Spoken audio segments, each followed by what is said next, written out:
자, 여러분 안녕하세요. 황진모입니다. 이번 원가회계 3장 부분별 원가 계산에 대해서 같이 해보도록 하겠습니다. 부분별 원가 계산을 했고 2장에서는 이제 제조간접비의 이제 배부, 그러니까 즉 원가 배분을 했었어요. 원가 배분이고요. 그 다음에 3장에서는 이제 이 원가 배분을 이렇게 해서 이제 받으면은 이제 부문별로 이제 또 배분을 또 해요. 그러니까 배분을 또 해요. 그러니까 즉 제조간접비 배부를 이제 통해서 이제 예정 원가 계산, 그다음에 실제 원가 계산 대해서 배웠죠. 그다음 배웠고 3장에서는 이제 부문별로 해가지고 이제 배분하는 이제 그러한 절차를 배우도록 하겠습니다.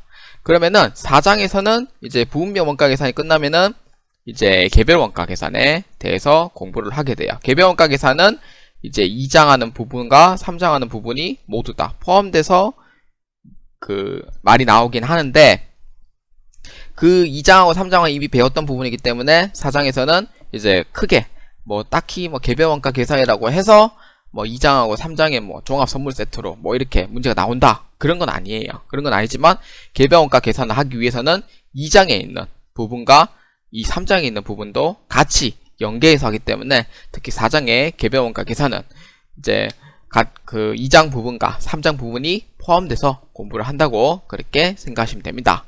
그래서 우리가 지금 하는 문장은 지금 제 3장이기 때문에 3장을 특히 집중해서 들어주셨으면 감사하겠습니다. 특히 3장에서는 시험 문제가 좀 많이 나오는 편이긴 해요. 특히 3장에서 시험 문제가 나오고요. 그 다음 종합원가 계산에서도 시험 문제는 반드시 한 문제 나오게 돼 있어요. 나오게 돼 있고 3장에서 부분별 원가 계산도 시험 문제 나오게 되어 있어요. 그래서 3장 하는 부분을 가장 중요하게 보아주시길 바랍니다. 이 부분은 특히 집중을 좀 많이 하셔야 되는 부분입니다. 자, 그러면은 이제 한번 넘어가도록 하겠습니다. 자, 최종 수업 목표입니다. 제조간접비의 부분별 원가 계산을 할 수 있다 입니다. 제조간접비의 부분별 원가 계산 어디서 본지 않았나요? 이거는 예, 맞아요. 2장에서 봤죠. 2장에서는 제가 절차를 어떻게 됐어요? 이제 어떠한 뭐 기준이 있어야 되겠죠. 기준, 그러니까 즉 시간 기준이냐, 아니면은 금액 기준이냐, 아니면은 생산량 기준을 볼 거냐, 기준이 있어야 돼요. 그 다음에는 이제 원가를 이제 어떻게, 그러니까 즉 예정 배부를 할 거냐, 아니면은 실제 배부를 할 거냐, 이렇게 보았어요. 근데 대체로 이제 그 달에서 다 완성된 거는 그 달에 원가가 얼마인지 몰라요. 왜냐면은 실제 그 배부를 하려면은 제조간접비를 알려면은 이제 해당 다음 달 이제 중순이나 말일 정도 돼야지 실제 배부 원가가 정확하게 원가가 얼마인지 알 수 있지만, 그거를 모르는 상태에서 원가가 얼마인지는 파악을 못해요. 그렇기 때문에 생겨난 게 예정 배부라고 했었어요. 예정 배부. 그래서 예정 배부를 이제 하는 절차, 그 다음 실제 배부를 하는 절차, 이렇게 해서 보았고, 마지막이 뭐였어요? 마지막이 이제 각 부문별, 이제 각 공장 전체를 배부를 할 거냐, 아니면은 이제 부문별로 해서 배부를 할 거냐, 이거에 대해서 이제 2장에서도 같이 공부를 했었어요. 그래서 이러한 부분에서 이제 3장에서는 이 부분별 배부에 대해서는 좀 더 상세하게 이제 학습을 해볼 겁니다. 학습을 해볼 거고요. 그 다음에는 이제 부분별 원가 계산에 대한 제조간접비, 그러니까 예정 배부를 하고 나서 실제 배부를 하고 나서 이제 넘어갈 때 그거를 이제 어떻게 부분별 원가 계산에서 뭐 직접 배분법을 할 거냐, 아니면은 단계 배분법을 할 거냐, 아니면은 상호 배분법을 할 거냐, 그에 대한 부분별 배부를 통해서 이러한 부분을 상세하게 여러분과 함께 할 예정입니다. 자, 그래서 세후 수업 목표를 보시면은 부분별 원가 계산의 의의를 정의할 수 있다. 부분별 원가 계산 방법의 절차를 할 수 있다. 부분 개별비, 구분 공통비를 구분할 수 있다. 보조 부분비, 배분 기준을 구분할 수 있다. 보조 부분비의 배분 방법을 계산할 수 있다. 단일 배분율법, 이중 배분율법 정의를 구분할 수 있다 라고 되어 있어요. 단일 배분율법하고 이중 배분율법에서는 이거는 세무 1급에서만 시험 문제 나옵니다. 세무 2급하고 회계 1급은 시험 문제에서 안 나와요. 그래서 이 6번, 이 같은 경우에는 세무 1급 하시는 분들은 특히 알고 계셔야 될 문제고요. 특히 회계 1급 같은 경우에는 계산 문제가 거의 없습니다. 계산 문제하는 형태가 없기 때문에 알고는 있어야 되는 부분은 있어요. 알고 있어야 되는 부분이 있기 때문에 그 부분에 대해서는 제가 체크를 해드리고요. 세무 2급은 이제 1번부터 5번까지 특히 이제 부문별로, 그러니까 배분하는 방법, 계산하는 거 있죠. 그것까지 전부 다 알고 계셔야 돼요. 회계 1급은 주로 이제 이론 문제에서 많이 출제가 됩니다. 그래서 2장과 똑같이 이론 문제로 많이 출제가 돼요. 회계 1급은. 그래서 이론 문제를 특히 잘 보아주셨으면 좋겠습니다. 자, 1번. 부문별 원가 계산의 의의입니다. 부문별 원가 계산의 의. 부문별 원가 계산이 뭐냐 이거예요. 부문별 원가 계산. 공장 전체는 뭐예요? 공장 전체 같은 경우에는 이거에 하나의 이 전체 공장을 통해서 이제 그 제조관절 배분을 한다고 보면은 부문별은 이렇게 하나씩 이게 파트가 정해져 있어요. 그래서 이거에 대한 이제 배분 이렇게 해서 이게 바로 부문별 원가 계산이다라고 간단하게 이해만 해주시면 됩니다. 그래서 공장 전체 배부율보다 부문별 원가 계산이 가장 정확한 그 원가 배분 방법으로 보고 있어요.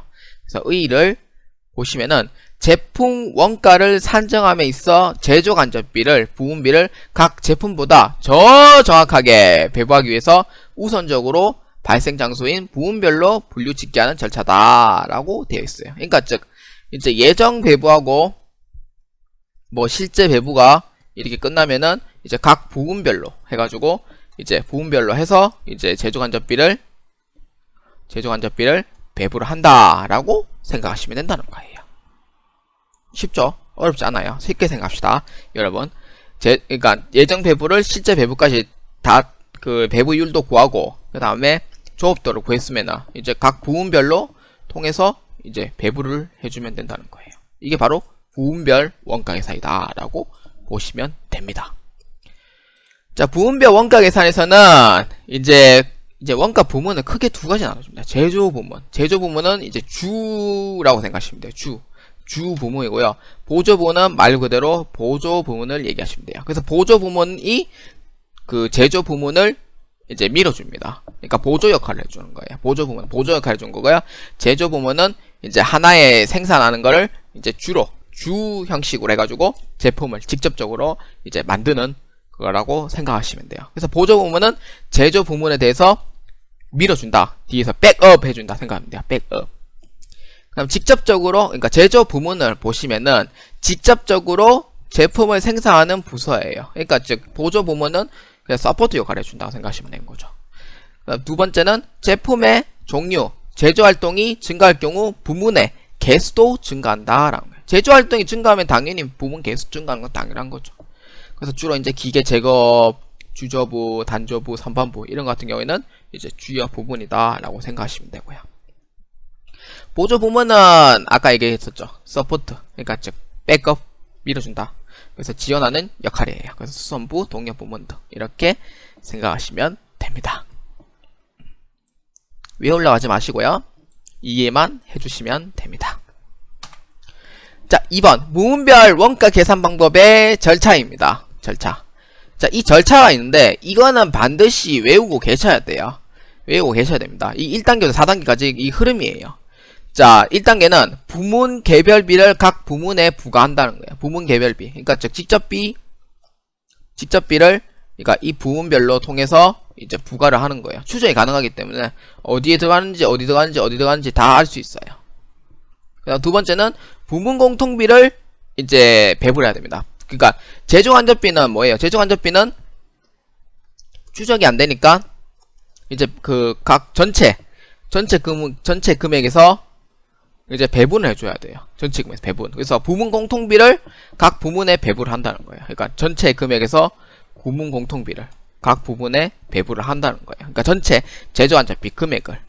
그 다음에 3단계는 보조 부문비를 제조 부문에 배분을 한다는 거예요. 아까 얘기했었죠. 보조 부문 있었죠. 그 다음에 제조 부문이 있었어요. 그러니까 보조 부문은 제조 부문에 대해서 뭐라 했었어요? 뒤로 밀어준 역할을 한다고 했었죠. 아니면 도와준 역할을 한다고 했었죠. 그래서 보조 부문을 제조 부문에 배분을 하는 거예요. 이 3단계가 여러분들과 같이 해야 될 부분입니다. 그 다음 4단계 제조 부문비를 각 제품에 배부를 한다 라고 보시면 됩니다. 자, 그래서 1단계부터 4단계까지 이 절차를 모두 알고 계셔야 됩니다. 특히 여러분들과 하는 부분은 바로 이 3단계예요. 3단계. 1단계는 이제 2장에서도 이제 뭐 직접비, 간접비에 대해서 총론에 대해서 했던 부분이고, 2단계 같은 경우에는 제조간접비 총액을 이렇게 해서 각 부문에 배부한다고 보시면 되고, 3단계는 이제 보조 부문비를 제조 부문에 배부를 하는데, 배부하는 방법은 3가지 절차가 있어요. 직접 배분법, 그 다음에 단계 배분법, 상호 배분법을 통해서 이제 보조 부분이 주요 부분에 이제 배부를 시킵니다. 그래서 마지막에 이제 배부를 시키면은 각 제품에다가 배부를 시키면 되는 거예요. 그래서 이러한 절차가 있다라고 보시면 되겠습니다. 자, 그 다음에 세 번째 부문 개별비와 부문 공통비입니다. 부문 개별비, 부문 공통비는 별표를 치셔야 됩니다. 별표. 가장 중요한 문제. 시험 문제에서 가장 많이 나와요. 시험 문제에서 많이 나와요. 그래서 이게 연결되어 있는 부분이죠. 간접 맞는 것, 그 다음에 아닌 것, 이렇게 해서 나와요. 그러니까 간접 재료원가 이러면은 뭐 각 부문의 부문의 직접 재료 원가, 뭐 간접 노무 원가는 각 부문의 종업원 작업 시간 또는 직접 노무 원가, 뭐 이렇게 해서 시험 문제 나와요. 그런데 특히 제일 중요한 부분은, 이거는 뭐 제가 얘기해 줘봤자 뭐 책 읽는 거밖에 안 돼요. 책 읽는 거밖에 안 돼요. 설명 자체가 안 돼요. 설명 자체가 안 되기 때문에 책 읽는 거밖에 안 돼요. 그렇기 때문에 책을 따로 읽진 않겠습니다. 따로 읽진 않고요. 여기에 있는 빨간색 부분 있죠. 빨간색 부분, 붉은색 부분 있죠. 이거는 반드시 외우셔야 돼요. 무조건. 빨간색 부분은 시험 문제에서 가장 많이 나와요. 시험 문제에서. 근데 까만색 부분도 시험 문제 안 나오는 건 아니지만 빨간색 부분이 시험 문제에서 가장 많이 나와요. 그래서 이 부분은 반드시 외우셔야 돼요. 특히 회계 1급, 세무 2급 하시는 분들은 더더욱 집중해서 보셔야 됩니다. 세무 1급은 잘 안 나와요. 문제가 회계 1급에서 회계 1급하고 세무 2급하고 같이 나오기 때문에 세무 1급에서는 시험 문제 이런 문제가 잘 안 나와요. 근데 회계 1급, 세무 2급 하시는 분들은 반드시 외우셔야 돼요. 제가 이해하는 부분은 그냥 읽고 이해만 하시면 되고, 외워야 된다는 부분은 시험 문제 나오기 때문에 어쩔 수 없이 외우셔야 돼요. 자, 건물의 감가상각비예요. 건물 감가상각비는 당연히 이제 건물 감가상각비에 이제 이 건물이라고 보시면 돼요. 건물. 슬레이트 건물로 되어진 뭐 건물, 공장이에요. 공장. 그럼 당연히 공장 전체의 면적을 보겠죠. 당연히 면적을 보겠죠. 이렇게 면적을 보겠죠. 면적. 아니면은 건물의 가액으로. 당연하죠. 이거에 따라서 건물 감가상각비가 결정되니까 면적으로 계산하냐, 아니면 건물 가액으로 계산하냐. 그렇게 해서 이제 계산을 하겠고, 그 다음에 기계장치의 상각비, 기계장치 보험료 돼 있어요. 자, 기계장치가 뭐예요? 기계장치가 공장에 이렇게 있으면은 당연히 이제 기계가 이렇게 들어가 있죠. 기계가. 그러면은 기계장치에 대한 가동시간을 또 얘기를 할 수 있어요. 가동시간. 가동시간을 또 얘기를 할 수도 있겠고, 아니면은 기계장치의 금액을 보고 감가상각비라는 거죠. 근데 가동시간보다는 기계장치의 금액시간을 보고 감가상각하는 거예요. 보험료도 당연히 기계장치에 이제 보험료 들어간 금액이 얼마냐에 따라서 금액으로 계산할 수 있다는 거죠. 금액으로. 감가상각은. 그 다음에 건물 수선비 임차료는 뭐 건물 자체니까, 건물 자체가 돼 있으면은 그냥 점유 면적이에요. 건물 돼 있죠. 당연히 점유 면적이죠. 건물 당연히 점유 면적이죠. 아까 왜 점유 면적이겠어요? 왜 점유 면적이겠어요? 이 공장을 전체에서 공장 전체를 사용하니까 당연히 면적을 보고 계산하겠죠. 면적을 보고. 당연히 면적을 보고 계산을 해요. 면적을 보고. 제조간접비는 배부할 때 당연히 면적 보고 합니다. 그럼 기계장치는 뭐가 달라요? 기계장치는 가동시간이라기보다는, 물론 가동시간도 될 수 있어요. 가동시간이라기보다는 금액으로 본다는 거죠. 금액으로. 내가 그 한 달에 감가상각비 금액이 얼마냐. 그 기기장치 가액을 보고 제조간접비를 계산할 수 있다는 거예요. 나 복리후생비. 복리후생비는 뭐예요? 복리후생비는 그 직원에 대한 복지죠. 직원의 복지죠. 당연히 뭐예요? 인구수죠. 인구수보다는 종업원수죠.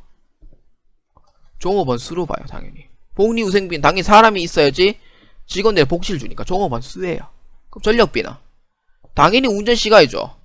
당연히 기계 가동시간이죠. 이거는 면접 보고 안 합니다. 기계 자동 시간은 면접 보고 안 해요. 면접 보고 안 하고 금액 보고 안 합니다. 전력비는 무조건 운전 시간이에요. 운전 시간. 몇 시간 가동했냐? 가동 시간을 보는 거예요. 운반비는 당연히 말할 필요 없죠. 운반거리죠. 이렇게 해서 외우시면 되는 거예요. 이렇게 해서. 그러니까 이렇게 해서 외우시면 되는 거예요. 나머지는 그냥 책 읽는 것밖에 안 되니까 그냥 넘어가도록 하겠습니다. 그래서 부문 개별비하고 부문 공통비는 중요합니다. 그래서 반드시 외우고 있어야 되고요. 특히 회계 1급하고 세무 2급 공부하시는 분들은 특히 이 부분에 대해서는 집중적으로 모아주시길 바라겠습니다.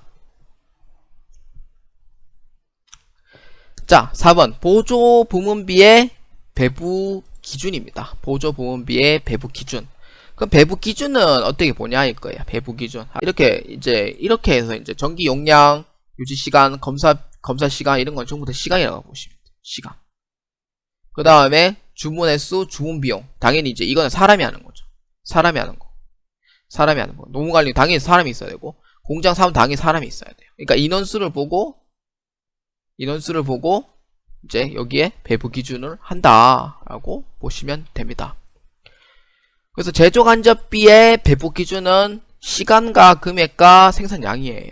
메인으로 보면은. 근데 대부분이 이제 동력 부문, 수선 유지 부분, 검사 부분은 다 뭐냐? 시간이죠, 시간. 물론 동력 부문은 사용 전력 양이고 전기 용량이에요. 당연히 시간은 시간만큼 내가 얼마만큼 사용했냐 이거예요. 이것도 시간 관련돼 있는 부분이에요. 그러니까 구매 부분, 노무관리 부분, 공장 사용 부분은 그거죠. 사람의 인력이 있어야 되죠. 인력. 그래서 사람의 인원수로 관련돼 있다라고 보시면 됩니다.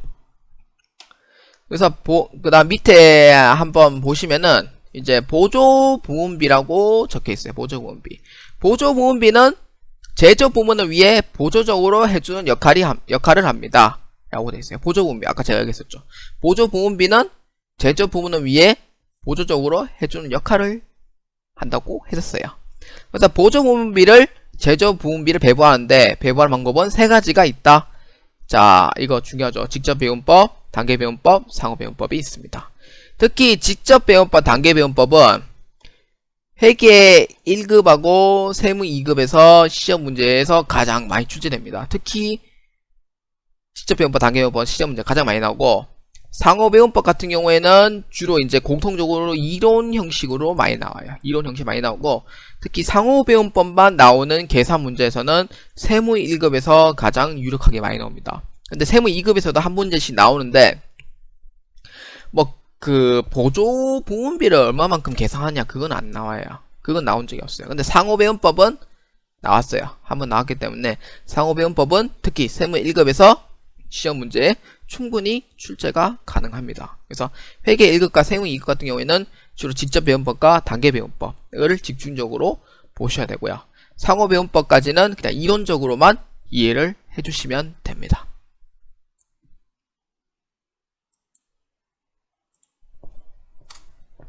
자, 그 다음에 이제 보조부문비의 배부입니다. 보조부문비의 배부. 자, 보조부문비의 배부는 이제 직접배우법, 단계배운법, 상호배운법이 있었다 했었어요. 그래서 직접배운법에 대해서 한번 보도록 하겠습니다. 직접배부법이라고 적혀져 있고요. 직접배분법이라고 적혀 있는데 이거는 같은 의미예요. 그래서 오타가 아닙니다. 그래서 같은 의미예요. 자, 직접배우법 한번 봅시다. 직접배우법은 이제 이론적으로 이해를 하셔야 됩니다. 각 보조부문 상호 간의 용역수수는 반영하지 않고 라고 되어 있어요. 가장 중요한 키워드예요. 중요한 키워드. 그러니까 즉 보조부문은 주요 부분으로부터 배분을 한다고 했어요. 3단계에 제가 얘기를 했었어요. 3단계. 배분하는데 보조 부분 간의 배분은 무시한다는 거예요. 무시한다는 거. 그러니까 이거는 보조 부분 간의 배분은 필요 없다. 보조 부분 간의 배분은 필요 없다. 그래서 보조 부분은 전부 다 주요 부분에 대해서만 배분을 해라 라는 얘기예요. 그래서 보조 부분에 대한 배분은 신경 쓰지 마라 이거예요. 신경 쓰지 마라. 아시겠죠? 신경 쓰지 마라 이 뜻이에요. 자, 반영하지 않고 라고 되어 있어요. 보조 부문 원가를 제조 부문과 용역 제공 인과관계 정보를 감안하여 제조 부문에 직접 배부하는 방법이다 라고 되어 있어요.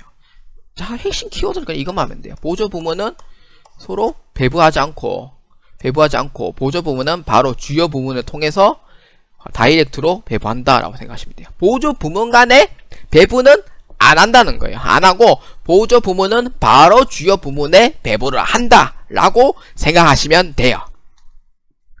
자, 그 다음에 장점과 단점이 있습니다. 물론 장점과 단점은 시험 문제에 나오는 편이죠. 장점은 단순합니다. 원가에게는 단순하다는 거는 부정확해요. 이거는 그 책에서 계속 공부하다 보면 알게 돼요. 원가에게 단순하다 얘기하면 무조건 부정확해요. 정확하지 않아요. 그러니까 제조 간접비에 대해서 정확하지 않아요. 그런데 복잡하다 그러면은 뭔가 이게 기술이 많이 들어가 있죠. 그렇기 때문에 정확하다고 보는 거예요. 근데 이거는 뭐예요? 보조 부문 상호간 다 무시하니까 그냥 단순한 거죠. 그냥 단순한 거예요. 계산 쉽게 할 수 있어요. 그래서 장점이에요. 근데 단점은 뭐냐? 정확하지 못하다. 장단점이 이렇게 존재합니다. 자, 다음 단계 배분법입니다. 단계 배분법은 배부 시 각 보조 부문 사용간의 용역 수수를 일부 적용하는 방법이다 라고 되어 있어요. 일부에 별표 한번 칩시다. 일부 적용하는 방법입니다. 주의, 배부 시 순서를 먼저 고려해야 돼요. 순서를 먼저 고려. 첫 번째, 한 번 배부한 것은 두 번 다시 배부하지 않는다. 두 번째, 배분 방법은 용역 제공 비율이 크거나 금액이 큰 순서예요. 그래서 이게 왜곡 현상이 좀 나오기 때문에 단점이 좀 가장 큰 결함이 뭐냐면은 이게 그 순서를 잘못 정하면은 이게 왜곡 현상이 좀 일어나는 단점이에요. 이게 가장 큰 결함이에요. 결함. 장점은 뭐냐면은 상호를 일부 고려해서 그나마 정확한 방법이에요. 그나마 중간이죠. 중간. 단점은 배부 순서를 잘못하는 경우에는 왜곡 현상이 일어날 수 있는 단점이 있다는 거예요. 왜곡 현상이 일어날 수 있는 단점이 있다는 거예요. 그래서 이거를 제가 일부 적용하는 방법과 배부 시 순서를 먼저 고려하고 한 번 배부한 것은 두 번 다시 배부하지 않는다라는 근거적인 얘기를 해드리도록 할게요. 자, 보조 부분에 Y를 먼저 배부를 합니다. Y를 먼저 배부를 하면은 보조 부분에 X를 배분해요. X는 배분합니다. 그러니까 직접 배분은 뭐예요? 보조 부분에 대해서 아예 다 무시한다고 했었죠. 보조 부분에 대한 용역 수수 관계는 아예 다 무시한다고 했어요. 무시한다고 했었기 때문에 보조 부분은 아예 무시한다 했었어요. 근데 단계 배분법은 달라요. 단계 배분법은 일부만 적용한다는 거예요. 일부만. 그래서 적혀있죠. 일부 적용하는 방법이다. 그래서 보조 부분과의 상호의 용역 수수를 배분할 때 일부만 적용합니다. 그래서 X를 먼저 배분해줘요. 일부죠. 그 다음에 Y는 그 다음 주요 부분인 A하고 B를 배분합니다. 아시겠죠? 이게 일부 적용하는 방법이에요. 그 다음에 두 번째인 X를 볼 때 Y에서 배분할 수 있냐? 못한다는 거예요. 그래서 한 번 배부한 것은 두 번 다시 배부하지 않는다. 이 얘기가 이거예요. Y에서 한 번 배부를 해가 X하고 A하고 B하고 받았어요. 근데 X는 Y를 배분할 수 있냐? 못한다는 거예요. 그래서 이게 바로 계단식으로 올라간다고 해서 단계 배분법이다 라는 얘기가 되는 거예요. 두 번 다시 배분을 못한다. 그래서 X는 Y를 배분하지 못한다 라고 보시면 됩니다. 그러면은 X는 A하고 B를 이렇게 해서 고려하는 방법이다. 이게 바로 단계 배분법이다 라고 보시면 됩니다. 그 다음 세 번째, 상호배분법입니다. 상호배분법. 상호배분법은 상호 간의 용역 수수를 모두 고려하여 주요 부문에 배분하는 방법입니다. 이거는 용역 수수를 모두 고려한다는 방법인데, 보조 부문 X와 Y를 모두 배분을 한다는 의미예요. 배분을 한다는 의미예요. 직접 배분법은 뭐예요? 직접 배분법은 보조 부문을 아예 배분 안 하죠.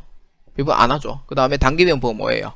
보조 부문에 대해서 배분은 하는데 이미 배분받은 부분은 두 번 다시 배분을 못 하죠. 그래서 일부만 이제 배분을 해주는 거예요. 일부만. 근데 상호배분법은 두 개 다 이제 고려를 해서 배분을 해줘야 된다는 거예요. 그러니까 보조 부문에 대해서 먼저 1차적으로 모두 배분을 해줘야 됩니다. 1차적으로 모두 배분해주고, 그 다음에 이제 각 A와 B를 배분해주고, Y도 당연히 A와 B를 통해서 배분을 해줍니다. 그래서 상호배분법은 보조 부문에 대한 배분을 두 개 다 해준다 라고 생각하시면 됩니다.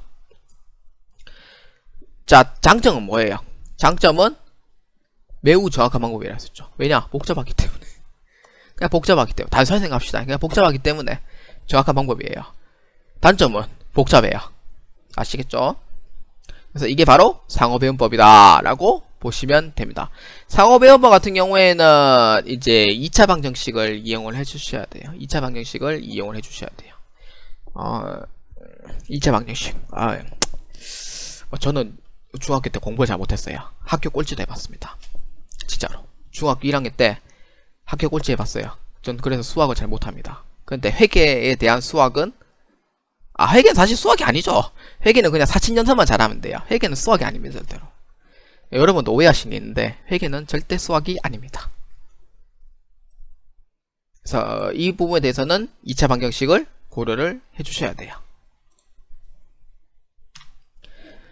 자, 보조 부문비의 배분 연습 문제가 되는데, 이 연습 문제는 다음 시간에 하도록 하겠습니다.